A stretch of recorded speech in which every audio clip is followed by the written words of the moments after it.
In this video, I'm going to talk about the API of OpenAI. So there are, let's say, different versions of OpenAI. You can use it as a ChatGPT. You can use it for custom GPT. You can use it with plugins. And you can also use it through the API. So there are always differences in terms of features among those different versions. Typically, the use case that I found helpful for the API is like in the user interface version of ChatGPT that we use, there's limitations. When you ask to something to ChatGPT, it just have let's say a memory limit, which means that after a certain point, it will forget everything that you told him before. If you ask it to translate a document, it will just stop at some point, and then you will have to ask it to continue do the task. Same thing for translation or any complex calculation or script writing. So in order to overcome this, you need to pay to a different service, which is the API. So the API does not cost much if you know how to use it.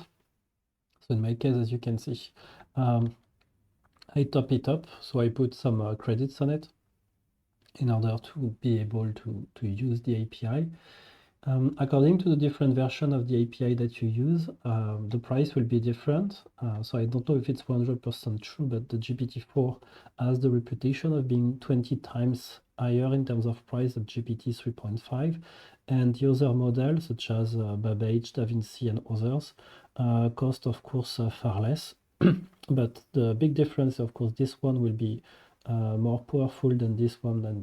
Okay, so I would say if you would like to use it intensively, the API typically using 3.5 turbo could be interesting, so as the base model.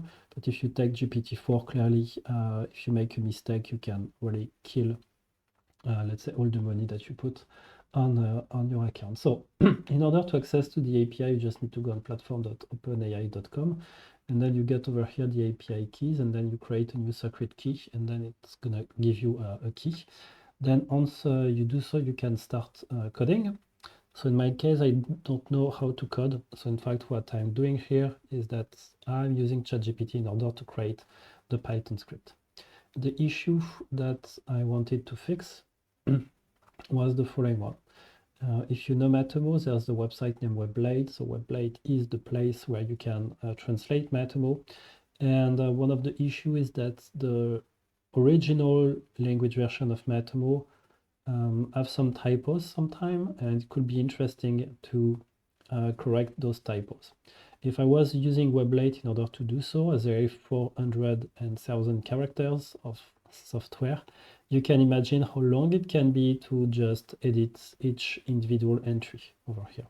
So the idea is to use OpenAI in order to send a big file to ChatGPT, so that ChatGPT is able afterward to do the work for me. So it's going to be long anyway, because in all cases, a request takes some time, but at least I can, let's say, have it done without me spending hours on it. And the idea after is to double check its work by using some specific software.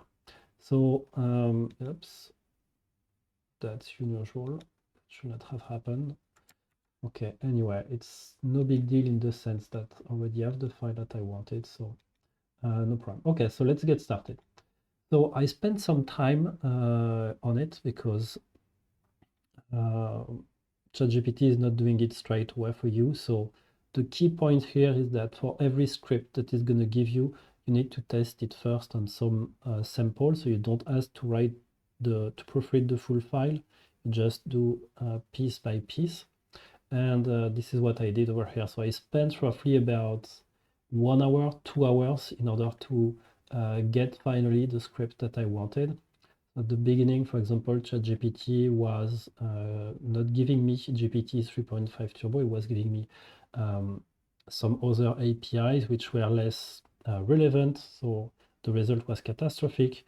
And then after discussing with it, I finally understand that it was GPT 3.5 Turbo that I need to ask him to do. And then I write the prompt. So the prompt, same thing, I didn't get it perfectly the first time, so I had to do it on and on and on. Over here, this is where I asked to ChatGPT, okay, just give me the first 10 entries, or just give me the first 50 entries, and so on and so forth. In order to use those scripts, as mostly ChatGPT is good at Python, you will need to do it in Python. I precise here that I don't know much about Python, but I'm able to just read and understand what's happening. So here, for example, it's in order to import the different libraries so that Python can afterward use those specific features. So those are the things that you need to install on your computer. It's no big deal because ChatGPT is here in order to help you. So it'll tell you the different command to install. Here is the API key that you should not disclose. In fact, even ChatGPT will tell you from time to time it doesn't want you to send the API key. So of course it's better to not disclose it, so as I'm doing here, because if someone take the API key, they could spend money on your back. And over here, this is where I say, okay, just give me the first 10, and then this is the file in entry that I'm going to give you, and this is the file in output that I need. And then as you can see, I'm moving on and on and on in my script, asking him to, let's say, improve the number of entries to correct. Okay, let's see it in action. So this is my file. So as you can see, this is a big file. It's 650 lines long.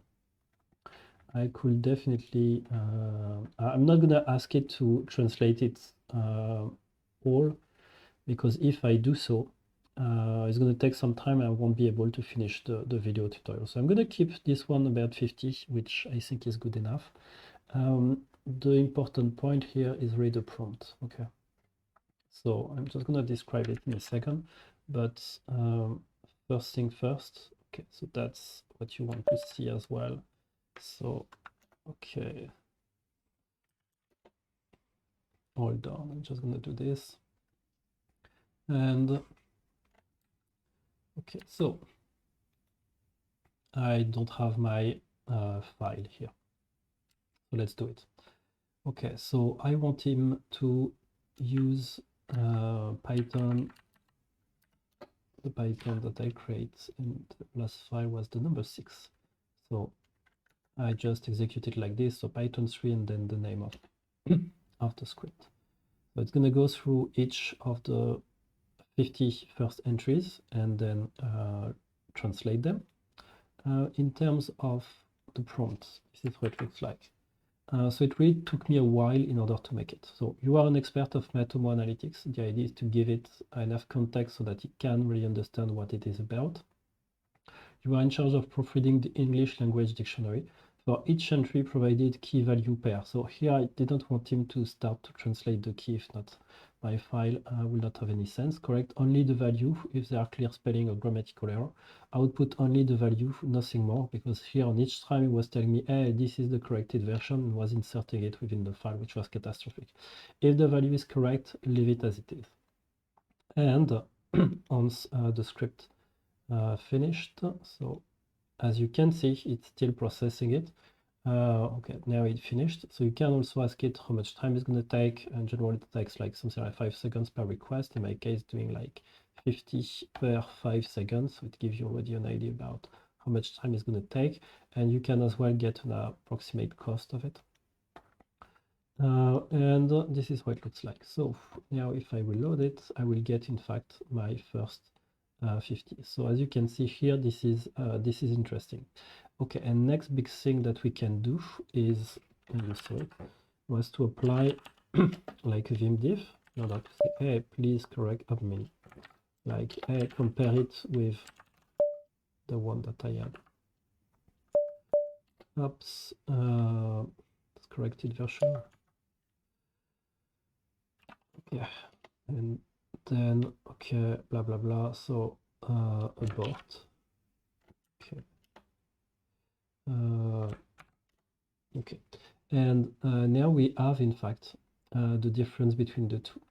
So this is the original file. As you can see, there was a mistake. Here I decided to correct it. Here I find out that the, let's say the R, that these sentences was not good enough, so he's offering a difference, and so on and so forth. And that's exactly what I wanted. Of course, here the color are not perfect, but that's Ubuntu generating them, so I will definitely use another software. But as you can see here, I'm getting exactly what I wanted so that I can easily double check my two files.